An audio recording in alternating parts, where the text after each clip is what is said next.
Welcome to EPG Pathshala. I am Aparna, working as scientist in MFPI Quality Control Laboratory, Professor Jayashankar, Telangana State Agricultural University, Hyderabad. Today we will learn about food irradiation. As you all know, food safety is a very widely recognized and an increasingly significant public health problem all over the world.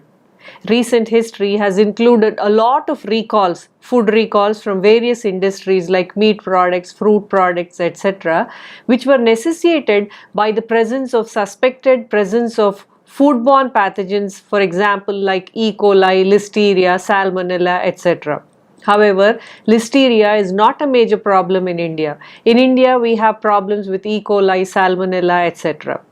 Food irradiation is not a very new technology, but then because of lots of debates on food irradiation, it is not being used as rampantly as it can be actually used.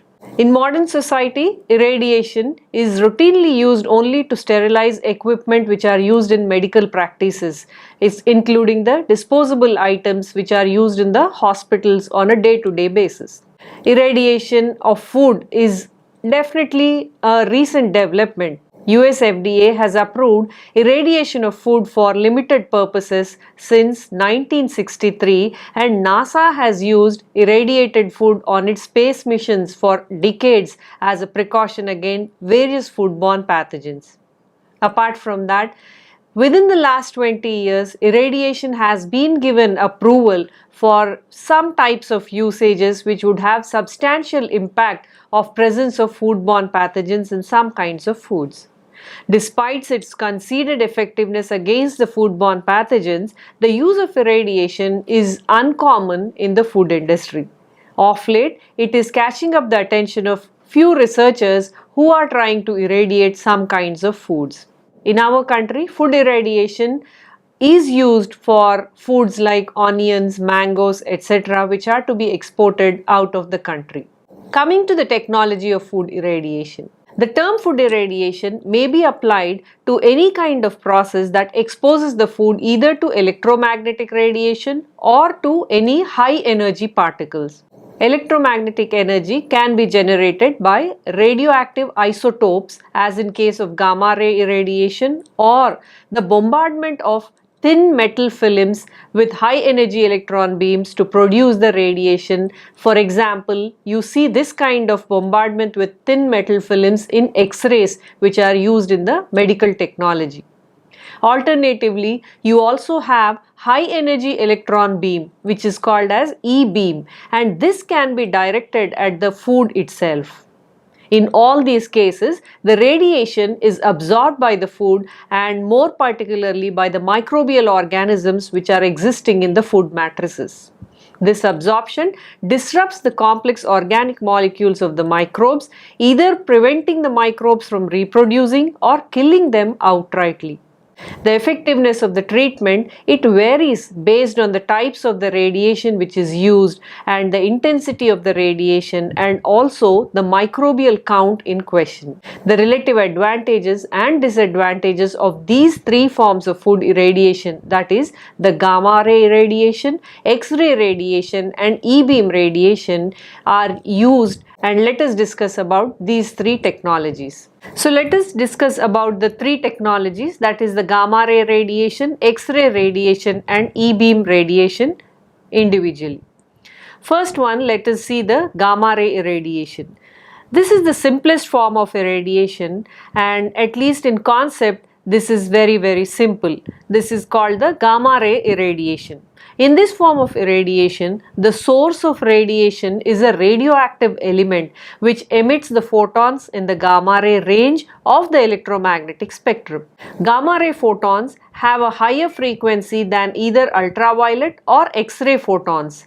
The gamma rays can penetrate a target food material to a depth of several feet and reach the microbial contaminants anywhere within that range. While this gamma ray radiation is simple in concept, the irradiation can be difficult in practice. The first difficulty is selecting a radioactive source element. In addition to the radiating gamma rays, many radioactive elements also produce alpha rays, for example the helium nuclei, etc. And beta rays also can be produced by high energy electrons or positrons or high energy neutrons. Alternatively, they might decay into another radioactive substance that generates these other forms of radiation. The other forms of radiation are undesirable because they have the potential to make the target food radioactive. Up to date, only radioactive isotopes which are approved as having the proper radiation profile are cobalt-60 and cesium-137, with only cobalt-60 being actually used for food irradiation at the present time. These radioactive isotopes are produced by exposure of the ordinary element to a nuclear reactor core, and their availability may be conditioned on continued availability of the nuclear power. Even after selecting the source of radiation, there are few logistical complications in gamma ray irradiation. The radioactive elements do not have an off switch, nor do they come equipped with directional or intensity controls. Gamma rays can be contained by immersion of the source in a sufficient quantity of water, but the source must be removed from the pool in order to irradiate the target food. In order to prevent inadvertent gamma ray exposure, the source must be insulated from outside the world by several feet of concrete. These cobalt-60 gamma ray radiation sources are provided by BRNS, Bhabha Atomic Research Center, which is present in Mumbai for food irradiation in various parts of India. Now, after the gamma ray irradiation, let us learn E-beam irradiation. E-beam irradiation, though it uses the same term as gamma ray irradiation, this is a completely different kind of treatment for the food matrices. High energy electron beams are produced in an electron gun, which is a larger version of the cathode ray gun which is found in devices such as televisions and monitors, etc.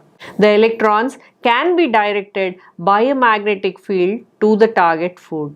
The term irradiation is really a misnomer because the food is not exposed to the magnetic radiation or beta rays, but the electrons which are produced by a radioactive source come in contact with the food material. Nevertheless, the process has a similar effect to that of the gamma ray irradiation.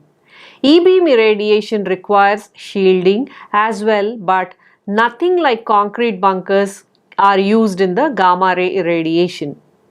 The disadvantage of the E-beam is its short penetration depth, just about an inch into the food, which prevents its application to many foods and also limit the amount of the food which can be processed in the bulk. After learning about the gamma irradiation and E-beam irradiation, let us now try to learn about the X-ray irradiation. X-ray irradiation is relatively a new technique that combines many of the advantages of the other two methods. Like gamma ray radiation, X-ray radiation consists of exposing food to a very high energy photon with a long penetration depth.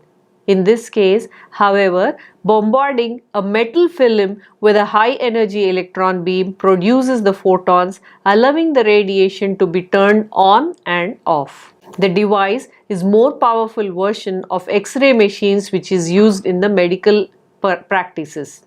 The device still requires heavy shielding, although the amount of shielding required is less than that for gamma ray irradiation. No radioactive substances or byproducts are used in or resulted from the process. Regardless of the form, food irradiation is fundamentally about how much energy is absorbed by the target food. It is helpful to have a measurement for what dosage of the radiation will be required independent of the amount of the food to be irradiated. For this reason, radiation doses are measured in kilogray, which is the unit of radiation. A dosage of 1 kilogray indicates that the target sample receives 1000 joules per kilogram of a sample mass. When measuring the effect of radiation on the microbial population of the food, it is very useful to have a measurement that does not depend on the number of microbial organisms in a particular food sample. For this reason, the effect of radiation on microbes is measured by the dosage, which is called as the D value. The D value is the dosage of radiation which is required to reduce the microbe population of a sample by 90%.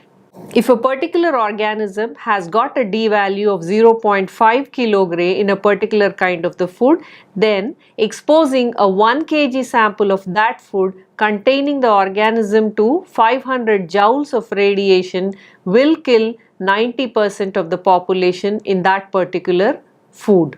An additional amount of dosage which is equal to the D factor will reduce the remaining microbe population by 90%. Thus, exposing the sample in the example above 1000 joules of radiation would reduce the microbial population by 99%. 1500 joules would remove 99.9% of the microbe population, and so on so forth. Varying the power of the source or duration of exposure controls the amount of radiation the target receives will keep varying. The energy of electron guns, which is used for E-beams and X-ray rays, is typically measured in electron volts, which are the units of energy which are convertible to joules. The D value will depend primarily on the type of the food irradiated and the type of organism to be eradicated by irradiation. Generally, the more complex the organism, the more sensitive the organism will be to radiation, since operation of complex microbes is easier to disrupt. Viruses, which are the simplest form of life, are the most difficult to destroy by gamma radiation. Many bacteria collapse into the dormant stage, which is known as the spore stage, and when the conditions are unfavorable to growth, and this can be achieved by irradiating any kind of food material which has got a bacterial load. The D value for spores is higher than the corresponding D value for the vegetative state of the spores. Other factors that affect the D value are the strain of the organism involved, the state of the food, that is whether it is a frozen food or an unfrozen food, and apart from these, ambient oxygen and temperature also are the factors which are relevant to the D value effects. The difference between frozen and unfrozen food is particularly important, since one of the most effective ways of controlling microbial pathogens in the food is to keep the food below a temperature at which the pathogen can grow.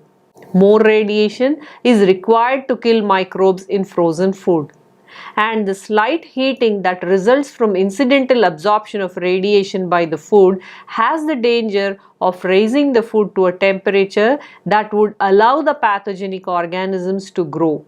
Consequently, the temperature effects must be carefully monitored in most of the foods, especially when we are irradiating a frozen food.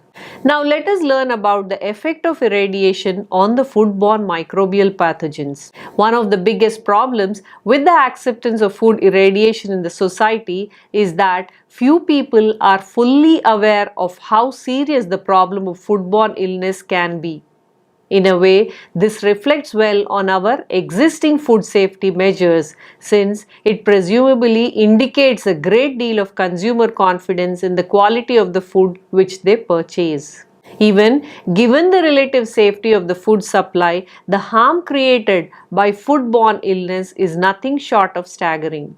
There are 5 common foodborne pathogens which can lead to loss in productivity. They are Salmonella, E. coli, Listeria, Campylobacter and Vibrio.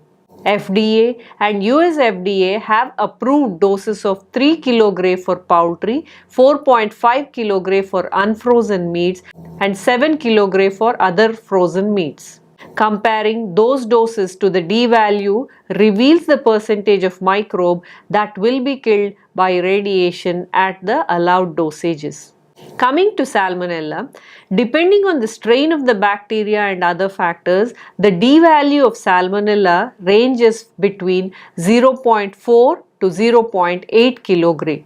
At 3 kg dose approved for the poultry, irradiation would kill over 99.9% of most radiation resistant strains of the Salmonella.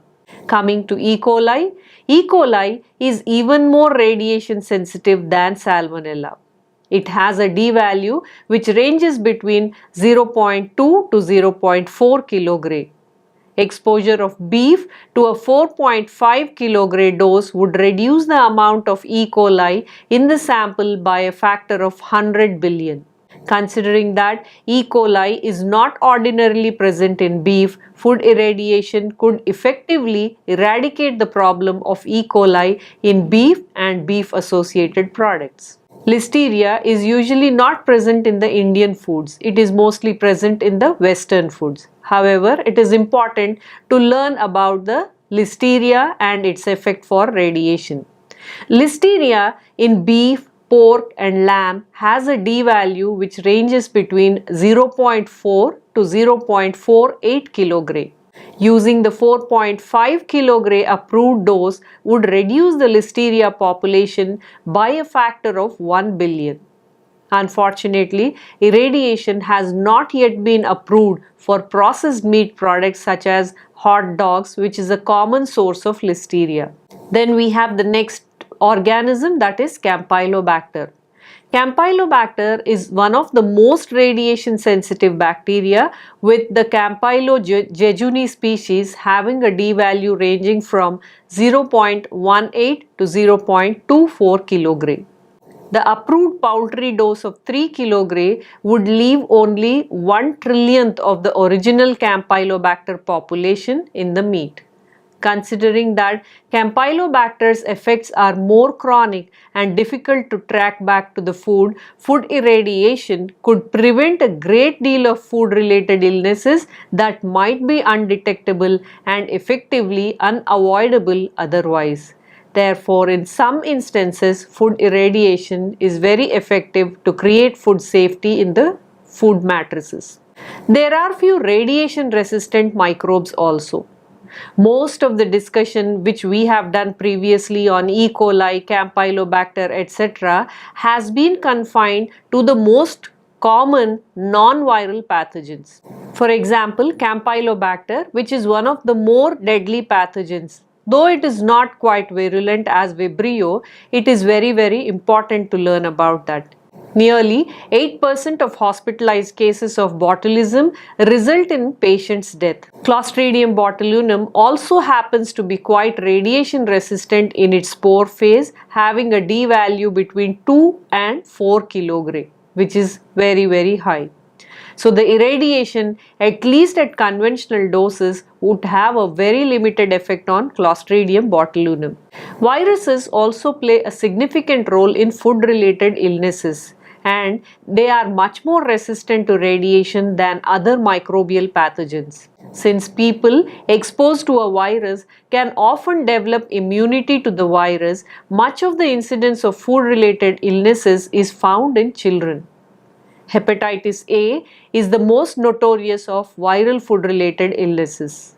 About 5% of all the cases of hepatitis A are traced back to food.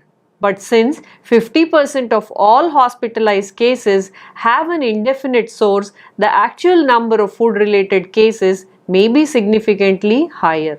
Again, irradiation at conventional doses is unlikely to have a significant impact on hepatitis A, and sufficient irradiation could have undesirable effects on the characteristics of infected food. For example, it might kill oysters, reducing the shelf life of the oysters also. Another class of disease unlikely to be affected by irradiation is bovine spongiform encephalopathy. Although the cause of illness is still under study, scientists currently believe the culprit to be prion particles, which are simple collections of protein-lacking DNA. Their simple structures make them resistant to disruption by radiation. Going back to the history of food irradiation, excluding ultraviolet radiation, which was the first approved use of food irradiation, it actually took place in 1963. when US FDA approved the use of irradiation doses from 0.2 kg to 0.5 kg to control mold and insects in wheat flour. That was the first instance of usage of food irradiation to a food matrix. In the next year, that is in 1964, FDA approved limited doses of radiation within a range of 0.05 to 0.15 kg to inhibit sprouting in white potatoes. Somewhat surprisingly, food irradiation would not be approved for use against parasites and microbial pathogens for almost the next 20 years. And around this time, in the period between 1953 and 1980, the US Army and Atomic Energy Commission conducted studies on food irradiation under National Food Irradiation Program. And it was during this time NASA used food irradiation in order to protect its astronauts from the possible dangers resulting from food-related illnesses during the space missions. And therefore, all the food which was sent into the spacecrafts were irradiated foods. Much of the data concerning the safety of the food irradiation for humans comes from studies conducted on astronauts who consumed the irradiated food all through the space missions. The next wave of approvals for food irradiation did not come until the 80s. In this period, FDA finally began to approve food irradiation in order to control parasites, insects, and microbes for a substantial number of foods. Starting in 1983, FDA approved the doses of up to 10 kg for the control of insects and microbes in species and other dried vegetables, which later raised to almost 30 kg in 1986. Also, in 1986, FDA approved irradiation doses up to 1 kg to control Trichinella parasites in the pork. That same year, FDA approved irradiation of fruits as a desirable alternative to pesticides for controlling insects and as a measure to increase the shelf life. In the 90s, food irradiation continued to expand, particularly into areas in which the products went directly to the consumers. In 1990, FDA approved poultry irradiation at doses up to 3 kg for bacterial pathogen reduction. 2 years later, US FDA approved a like rule for doses ranging from 1.5 to 3 kg as necessary. Sprouts gained increasing notoriety as a source of foodborne pathogens among the food safety experts in the late 90s. Although much of the contamination in sprouts comes from the point of service, sprouts pose a particular health hazard because they are too fragile for vigorous washing used to clean other vegetables. Because chemicals cannot be washed off sprouts, there is a limit to how much chemical treatment can be applied. Historically then, it had been virtually impossible to reduce significantly the natural microbial population of sprouts. Irradiation of seeds from which sprouts are grown provides a valuable alternative solution to the problem, which is widely being used all over the world. Whenever we are irradiating any kind of food, there are certain labeling requirements. Since food irradiation is classified as a food additive, its presence must be disclosed on the label as per the regulations. According to those regulations, the product must bear a legend saying either treated with radiation or treated by irradiation. The legend must also be accompanied by a symbol known as Radura, which is an international symbol designed specifically to indicate food irradiation. There are some scientific concerns also about irradiation. Although food irradiation is a very effective tool, there are legitimate scientific arguments that can be made against the food irradiation. Even though the arguments have been substantially refuted, they are still often recited by those unfamiliar with the science of food irradiation. Even today, the debate on food irradiation continues. In India, today irradiation has been approved by FSSAI 2011 Act to prevent sprouting in onions and potatoes, and also for exporting some fruits like mangoes and enhancing the shelf life of mangoes. Gamma radiation is used in India with permission and legal requirements through FSSAI. After learning about the legal requirements, let us now learn about what are the nutritional effects on irradiation. Macronutrients like proteins, fats and carbohydrates and minerals like iron, phosphorus, calcium, etc. are substantially unaffected by radiation doses at approved levels. Some vitamins, particularly thiamine, it undergoes an appreciable reduction when exposed to radiation. The maximal use of food irradiation on meat would result in a decline in the amount of B vitamins consumed in the average person's diet. Irradiation under approved conditions has been demonstrated to have no dangerous effects on the food, either chemical or microbial in nature. Although irradiation does not reduce non-pathogenic spoilage bacteria, thereby increasing the shelf life, the population of spoilage bacteria still exceeds that of the pathogenic bacteria, so that the ordinary characteristics of spoiled food will still be present before the food has reached the dangerous state. Irradiation can have undesirable side effects on the sensory qualities of the food, but such kind of effects tend to be minimal, especially when manufacturers take conscious steps to avoid them. So today we have learnt about what are the types of the irradiation, that is gamma ray irradiation, E-beam irradiation and X-ray radiation. After learning about the three types of irradiation, we have learnt about the history of gamma radiation, the legal implications, the labeling requirements and the nutritional losses or effect on nutrition on the radiation in the foods. Now to conclude, the first salient point is that the scientific evidence in favor of safety and efficacy of food irradiation is overwhelming, although there is some debate which is still going on. Scientists have data from direct observations of the food products themselves, as well as theoretical analysis and experimental verifications through animal testing. The second major theme that emerges is that the education, which can play a very important role in the future of irradiated foods to be consumed extensively by the consumers. Much of the economic inefficiency that interferes with the widespread acceptance of irradiation can be explained by lack of information on the part of the consumers. The flip side is that irradiation may prove fruitless if not accompanied by consumer education. If consumers view irradiation as a magical solution to the problems of food safety, they may become careless in their own food safety habits.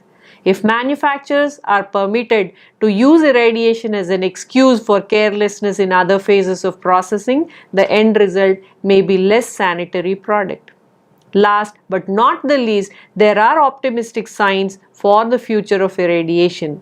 The regulatory climate has been and continues to be hospitable for food irradiation as a food safety technique.